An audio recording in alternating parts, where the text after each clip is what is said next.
Mapagpalang araw na naman po sa ating lahat, hito na naman po ako para maghatid kaalaman patungkol sa electrical na mga kagamitan, devices, equipments at electrical wirings education na magbibigay dagdag kaalaman na magagamit natin sa araw-araw nating pamumuhay. Bago po tayo mag-proceed sa ating topic, gusto ko lamang po kayong anyayahan na manood ng aking munting channel. Sana'y suportahan niyo po ako kung bago ka lang pong naligaw sa aking channel. Please watch and learn at huwag niyo pong kalimutan subscribe at paki-tap ang bell button para sa mga update video. Salamat.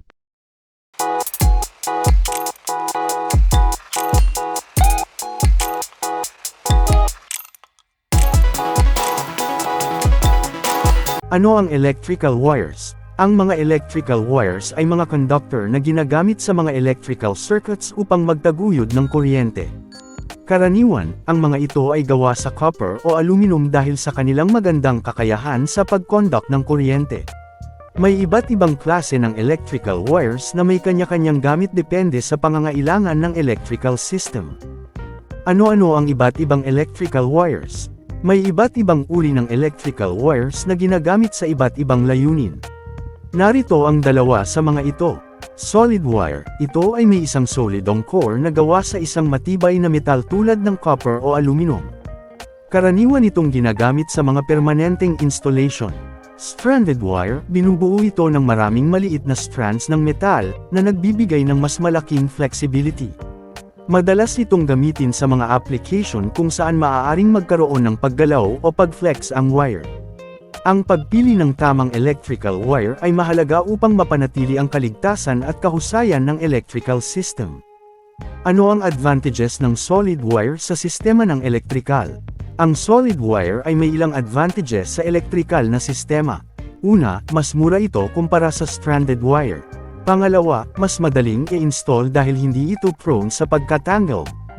Pangatlo, mas mataas ang electrical conductivity ng solid wire kumpara sa stranded wire, kaya't maaari itong magbigay ng mas mababang resistance sa electrical current. Ano-ano ang disadvantages ng solid wire sa sistema ng elektrikal? Ang ilan sa mga disadvantages ng solid wire sa isang electrical system ay maaaring include ang pagiging mas mabigat at mas mahirap i-manipulate kaysa sa mga stranded wires. Ang solid wire ay mas mabigat at hindi kasing flexible tulad ng stranded wire, na maaaring magdulot ng hindi magandang koneksyon sa mga lugar na nangangailangan ng pag-flex o paggalaw. Ano naman ang mga advantages ng stranded wire sa sistema ng elektrikal? Ang mga stranded wire ay may ilang mga advantages sa sistema ng elektrikal. Una, mas madaling fleksibilidad ang mga ito kumpara sa solid wire, na nagbibigay daan para sa mas mabilis at mas madaling pag-install, lalo na sa mga lugar na may maraming paggalaw o bends. Pangalawa, ang mga stranded wire ay may kakayahang mas mahusay na makipag-ugnayan sa thermal expansion at contraction, na nagbibigay proteksyon sa wire laban sa stress na maaaring maidulot ng mga pagbabago sa temperatura. At ang huli, ang mga stranded wire ay maaaring magtaglay ng mas maraming strands kaysa sa solid wire, na nagreresulta sa mas mabuting pagtataglay ng kuryente at mas mababang resistance, lalo na sa mga wire na may mas mataas na gauge. Ano ang mga disadvantages ng stranded wire sa sistema ng elektrikal? Ang ilan sa mga disadvantages ng stranded wire sa elektrikal na sistema ay maaaring include ang mas mataas na halaga ng pagsalansang, kahinaan sa tensyon, at mas mataas na pagkakagastos kumpara sa solid wire. Gayun din, maaaring mas mahirap itong i-install dahil sa kakulangan ng rigid na anyo. Gaano kahalaga ang magandang electrical wire sa sistema ng elektrikal? Ang magandang electrical wire ay mahalaga sa sistema ng elektrikal dahil ito ang nagdadala ng kuryente mula sa pinagmulan patungo sa mga kagamitan.